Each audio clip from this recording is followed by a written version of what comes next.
Oh, now that we are 2 weeks into research for our research narrative, I wanted to take some time to go over an example from the research narrative to help you understand kind of what we are looking to do in this paper.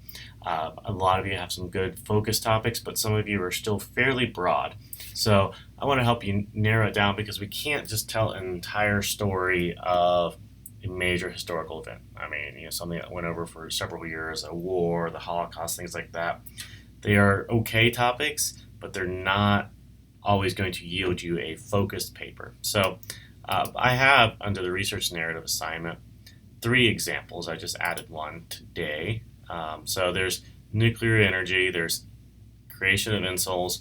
These are good. The nuclear energy one just focuses on 3 specific things. It's not the entire history of nuclear energy, nuclear power plants, but instead shows how 3 specific meltdowns led to the attitudes Americans have towards nuclear power. So it's focused. Each example is well developed, and we don't have an entire history of when the first nuclear power plant came up, things like that. So read through that, that'll be good. This is just good for a specific example. The citations aren't great in here. But I wanted to talk about research narrative example 3, which I just posted. This is from my summer course. This is discovery of anesthesia. So the student is into nursing, wants to be a nurse, which is awesome. Nurse anesthetician, good career.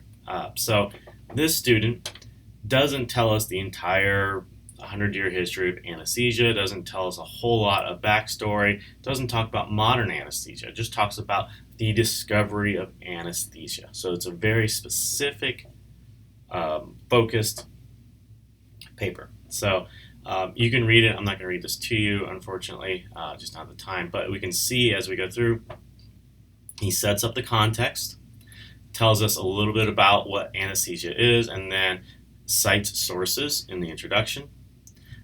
In this essay, I'll be going over some similar. So I'm not really a fan of this, but it works. It's not like it's an illegal thing to do in writing, but it just kind of takes us out of this reading process. Like we're reading, we're involved in the writing, we're being sucked in, and all of a sudden we're reminded we're reading an essay. So I'd rather you not do this. Instead, just rephrase it so we start to the earlier point. So what the student does is kind of focuses us in this introduction, explains why it's important, when it kind of came around, but then says, well, the discovery is the most important thing because we don't really know who actually discovered it. Now, we have a lot of citations from this anesthesia website or source. It's a little too much from one general source, but that's all right. The student had some trouble finding things because there's not a whole lot to it. So you can see, though, the citations, even though it's all from the same source in this paragraph, we have citations almost every sentence, which is what we need to see. It's mainly paraphrasing, which is fine. Further along the lines, we get some more student writing, some information, and then finally we get a source. I would really like to see where this information comes from. I don't know. Who is saying this stuff? How does the student know this information? It's not reported, so we need to know that. Here we have a good signal phrase where we introduce a source and the authors, which is good. Technically, we don't really need the decide because we mentioned the author's name already, but you can see that when you mention the title of a work, you add a lot more words. And so always mention the title of the work the first time you cite something. It's just good practice. But we have some more information here, which is good, and we cite it from the author. Even though we're told in the signal phrase where it came from, we're still citing as we go along. So the student takes us through one of the first recorded administrations of anesthesia for procedure was in March of 1842.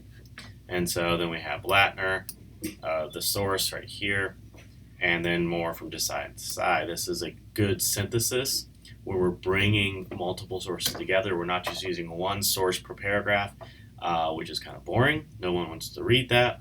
Instead, we want to see, okay, well, this source says that, this source down here says that. Then we get another source, which is good. And we're back to decide and decide. This period does not belong there. Always have the period after the citation. So we're getting a good story in this paragraph about Long and his invention of anesthesia. Then we get to our next paragraph. We're having more citations. This is not a citation, but this is Laodicea and Blattner, but that's fine. And we continue on. We can see this student just keeps going on. He's telling us a story about these various things that happened. We found some interesting stuff. We start to have more citations, different source, Gould here, which is good. It would be nice to have a signal phrase or something like that, but that's okay. It's good paraphrasing. This entire paragraph comes from Gould, but we're citing him. Now, we want to be careful about page numbers. I'm curious to know if there are page numbers. We can scroll down and look at the Gould source and see if there are page numbers listed, and we would like to see it. But this paper concludes in, I don't even know what page we're on. Should have the page number up here. But concludes, tells us a story, and then we move on to the work cited. So you can see it's in alphabetical order, hanging indentation, anesthesia, Blattner, all these sorts of things. Now, when we're using the title of a work, as we see up in history and the anesthesia citation, I'm sorry to be scrolling right here, this should probably be in quotations, or it should be, not probably, it should be in quotations, because that is the title. So we need to have that matched down here, the title of the work. When you don't have an author, you use the title of the work. Similarly, history of anesthesia, that history citation needs to be in quotations. So we have a variety of sources that are good. Some come from the databases, like this one. Others are websites, Wood Library Museum. It's okay, not perfect, and I just lost something, I'm sorry.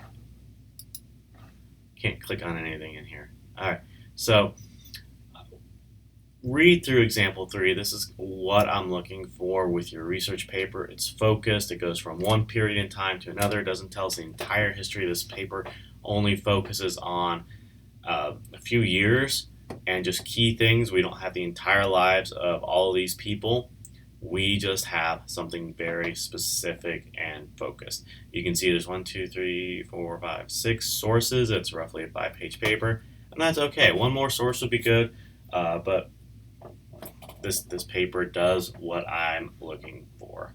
So I hope this helps a little bit, and good luck in your research.